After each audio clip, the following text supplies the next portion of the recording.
Mali nga, gaya ng pinaliwanag ko na kanina. Maliwanag ang konstitusyon.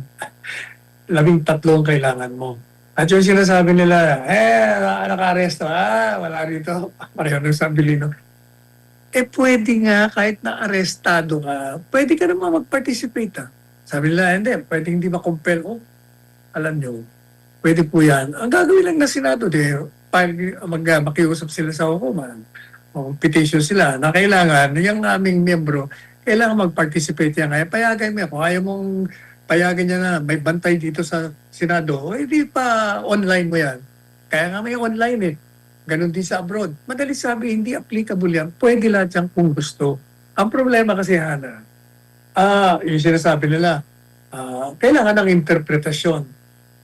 Nagbibigay ka lang ng interpretasyon, Hana. Kung hindi maliwanag yung provision, napakaliwanag You only provide an interpretation of a provision of the Constitution when it is vague, when it is subject to many interpretation. But if it is clear, unmistakable, as clear as the water, hindi mo kailangan. Sinabi na nga, in reference dun sa 13, kailangan daw majority doon sa lahat ng senador. O ilan ba ang senador? 24. Palasyo. At palagi naman nakikialam talagang palasyo sa lahat ng administrasyon, maliban kay Duterte. Kasi si Duterte talagang never nakialam. Kita mo, nagpalit ng liderato sa House of Representatives. Hindi niya alam. Pag-landing niya, sa kanya nalaman, iba na pala speaker. Yan din sa Senado, hindi nakikialam Ang problema, nakikialam. Bakit nakikialam? Kasi nga, gusto nilang manatili sa kapangyarihan ng lampas sa itinakda ng saligang batas.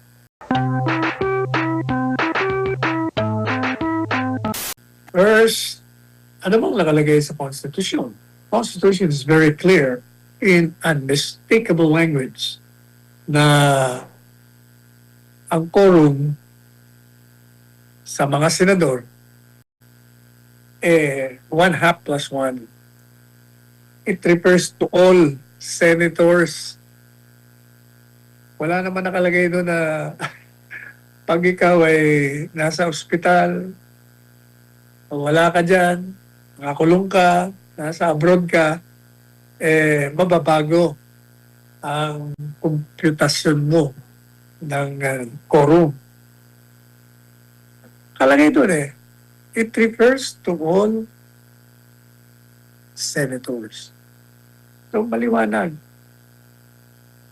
Ang paggamit nila ng kaso ng Cuenco Abilino, hindi tugma. Sinasabi dyan sa report mo na it's a landmark decision. It's only a landmark decision because yung Korte Suprema noon ay hindi nakialam sa botohan dyan sa Senado on the ground that it was a political question that only the sovereign people can decide for themselves through their representatives. Kaya hindi sila nakialam. Kaya dinismiss nila. Yun ang landmark doon. Pero yun hindi na mag-a-apply yung political question kasi wala na yung political question ngayon. Dahil yung bagong 1987, kasi yun, 1935 Constitution yun. Ang 1987 Constitution, nakalagay doon, ang Korte Suprema, pwede na makialam basta merong grave abuse of discretion, ang anumang sangay ng gobyerno, pwede silang makialam.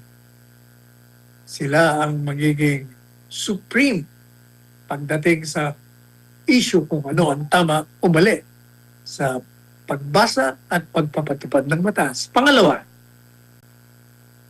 yung sinasabi nila na merong desisyon ng Korte Suprema doon na pwede yung 12. Mali. Hindi yung magiging binding. You know why? Kasi ang desisyon po ng 6 na justices kaya na-dismiss ang kaso, wala silang jurisdiction. Kaya sabi nung 2 doon sa 6, hindi na namin pag-uusapan yung quorum na yan. Wala nga jurisdiction, ba't pa useless na pag-uusapan yan. Pero yung 4 doon sa 6, nagdesisyon na 12 majority.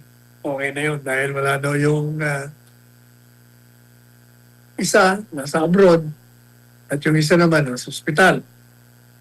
Kaya pwede daw yun. Pero yung 4, hindi. Sabi nung 4. Mali kayo dyan. Sapagkat maliwanag naman ang saligang batas, 14. O madalit sabi, stalemate sila. 4 ang nagsasabing 12, 4 ang nagsasabing 13. O paano mo magagamit ngayon yan? And deadlock nga sila eh. O, pangatlo, 1949 pa. How many years ago na ba yun? 70 years? Alam nyo, iba na ang kaisipan nung mga panahon kesa sa ngayon. Malay mo, baka yung mga justices ngayon, pareho nang iniisip ko na kasi, ang problema kasi, hindi nila, ini-interpret nila ang saligang batas. Kung anong nilalagay-lagay nila, maliwanag naman. Sabi nga doon sa prinsipyo Kung maliwanag yung batas, huwag mo nang i-interpret. Maliwanag naman, 3 ang majority to conduct business at pagpalit ng liderato. Pati sa rules nila, Senado, gano'n din ang sinasabi. 13. O bakit ka maglalagay ng kung ano pang mga kalakaran para baguhin yan? Another thing, ang trabaho po ng Senado ay magpartisipa sa lahat ng deliberation. Hindi lamang nila karapatan yan, kundi tungkulin nila, duty nila yon. You cannot deprive a senator of representation because they represent ang kanilang constituency ay national, di naman distrito lang eh. Kaya, hindi porket nasa abroad. Sa akin ito ang aking pananaw niya na kaya whether ka nasa abroad o ikaw ay nasa ospital o nakakulong, hindi ka dapat tanggalan ng iyong tungkulin at karapatan na mag-participate kung maaari namang gawa ng paraan kahit na wala ka physically doon. Sapagkat high-tech na nga tayo, kaya nga may online kaya nga may Zoom Pwede lahat yan. Ang naging problema sa totoo lang na pinasukan nila ng politika. Yan ang totoo dyan. Dahil kung hindi nila pinasukan ng politika, na nag-ugat yan doon sa gusto nilang manatili sa kapangyarihan beyond 2028. Kaya nga nagkaroon ng propaganda laban kay Inday Sara para mag-disqualify at kinulong si Presidente Duterte despite the fact na yung patakaran ng panglabas niya, paulit-ulit niyang sinasabi walang jurisdiction ng ICC at hindi siya mag-cooperate in whatever form or shape. At nung tinanong siya direktamente ng mga reporters, kung meron mang warrant of arrest, patutupad mo. Hindi. Sabi nga hindi. Pero nabago nga lahat yan kasi nga, gusto nilang manatili sa kapangyarihan. At ang sagabal sa kanilang layunin to stay beyond the 2028 term of office, kailangan hindi mo patatakbuhin, papayagan tumakbo itong aling ito kasi sigurado panalo ito Lahat ng mga surveys, talagang siya ang nanalo. Kailangan sirain mo siya. I-disqualify mo. So, in-impeach. Last year, napawalang visa impeachment. So, walang trial. Ngayon, eto na naman. Nanalo impeachment, pero may nakabinbin na naman sa Korte Suprema. At kung manalo man sila, na walang silang ginawang paglabag sa ligang batas sa kanilang transmission at paghanap ng probable cause, problema na naman nila sa impeachment. Ang boto naman ang problema nila. Sabi nga natin, mahirap, hindi lang parang imposible ang makakuha ng conviction. Kaya magiging problema nila.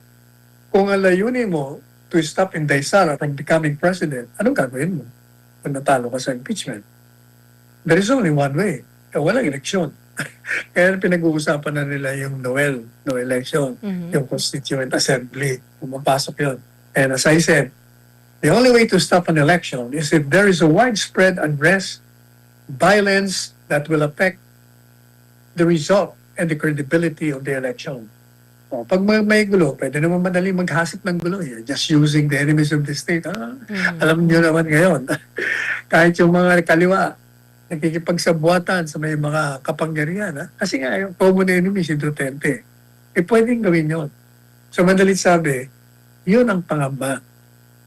Kaya yung gulo dyan, yan ay nagsimula talaga sa gusto nilang manatili beyond their term. Kaya kailangan wala si Duterte, convict itong isa, o kaya sila Bato. Diyan lang nagsimula yan eh. Ayun, tingnan mo, tingnan mo mabuti yung gulo dyan sa Senado. Nung ginawala na si Bato, nag-resume sila ng session.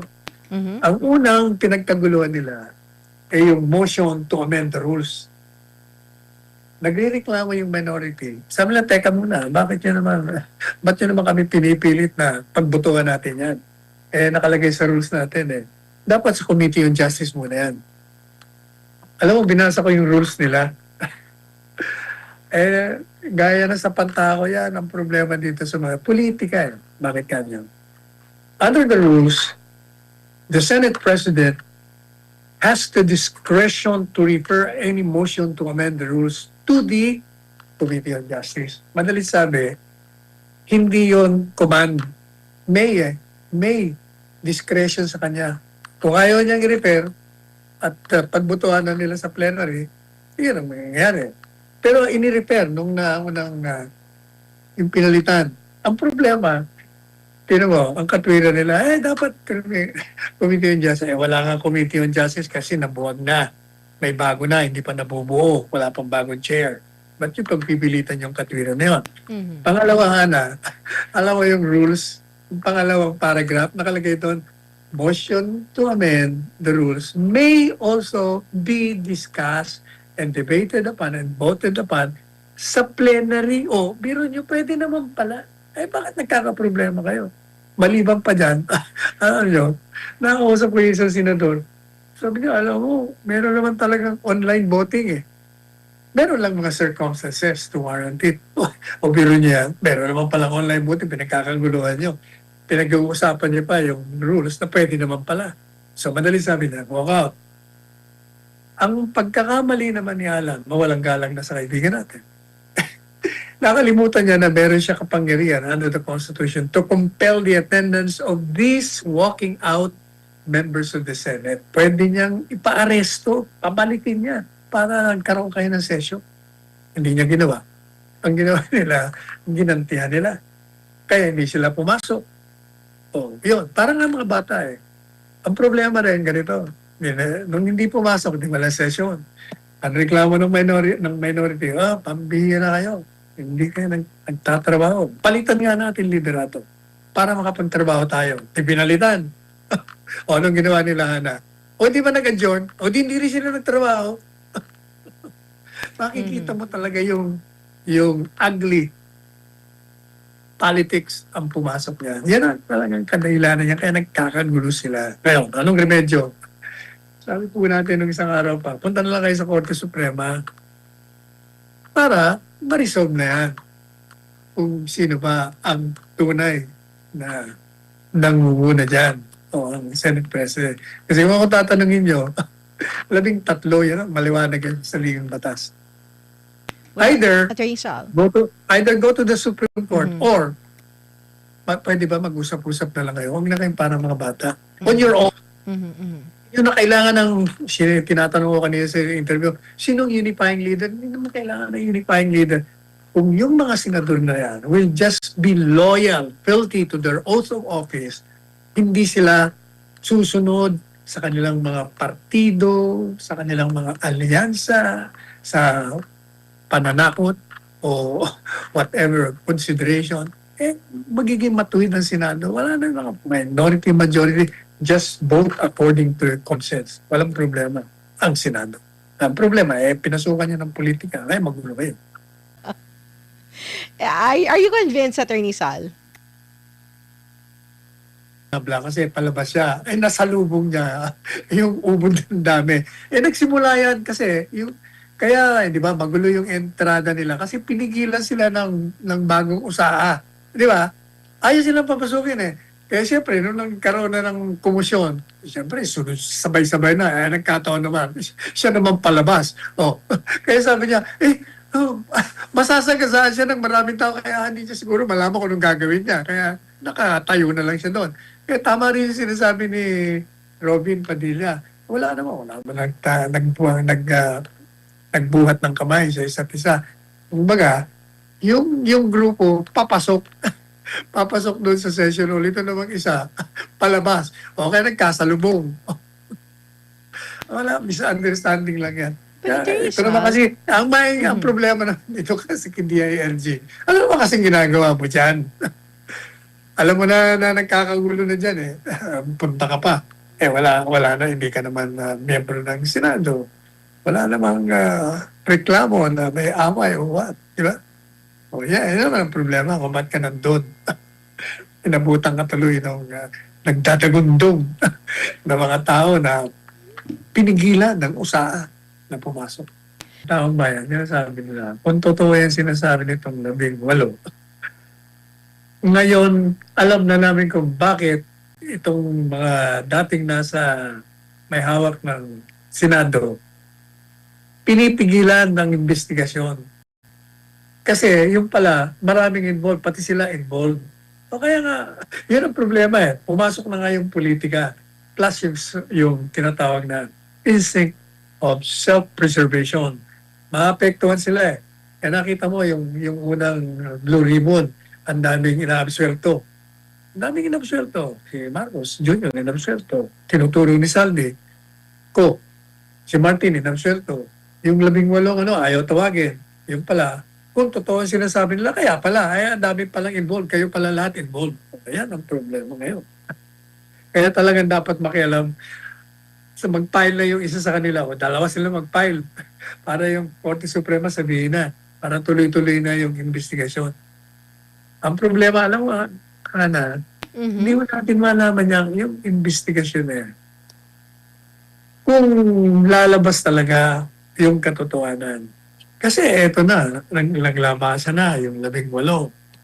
Sinasabi na. Tapos kanina may nag-interview sa akin eh. Ano raw bang ebidensya na wala naman daw papel, wala naman daw dokumento to support yung claim ng 18. Ano pang papel ang kailangan mo? 18 na nga sila nagsasabi. Lahat ng mga pahayag nila nagtatama-tama. Pangalawa, binabalidate lang nila yung sinabi ni Saldico siya. Si Saldico nag-umpisa niya ng mali-maleta, di ba? Siya nagsabi na nagdi-deliver siya ng mga pera. O, binalidate ng mga tao niya rin. Mga tao niya rin. Binabalidate lang eh. So, doon lang, may ebidensya ka. Ano pang ebidensya ang kailangan mo? Sabi ni, Yusek Caso. Ano ebidensya? Siya ang ebidensya. Yung kasinungalingan niya. Yun Ang hinahanap nila, dokumento. Yes. Ang dokumento, ang gusto nila, I receive. Natanggap ko yung maleta na laman, 40 milyones, 70 milyones, tapos pipirma yung mga pangalan nila. Yun ang hinahanap nila, Sus Maria Jose. Kaya nga, yung 18 yun, may probable cause ka na doon. Pagdating sa hukuman, hindi magdadagdag ka pa ng mga ebidensya nila. Kasi kung papakinggan mo, detalyado, merong larawan, alam nila yung mga lugar, pati mga klase ng sasakyan na ginamit. Meron pa silang meron pa silang mga plate number. At they're even saying, ba't hindi tingnan yung CCTV? O nga naman. Marami pwedeng ebidensya na patunayan yung mga sinasabi nila. Nakadapakalon na 18 ang nagko-collaborate, nagbabalidate ang sinasabi mo ng bawat isa at hindi nagko-contradict, may problema talaga yung mga tinuturo. Pero kung ako naman ang tinuturo, di file nyo na para maipagtanggol ko naman ang aking sarili. Hindi, alam mo yan, it's your word against mine. Magdemanda. Kung totoong hindi mo ginawa, demanda mo yung naninira sa'yo. Di ba?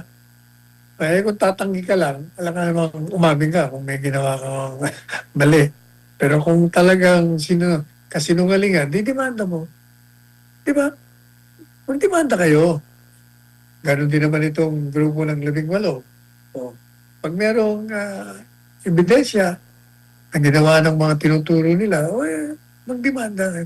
At sigurado sa hukuman, malalaman natin kung ano ang totoo. Aba, kung talagang may sakit, dapat lang. After all, the presumption of innocence applies to all the accused of committing crimes.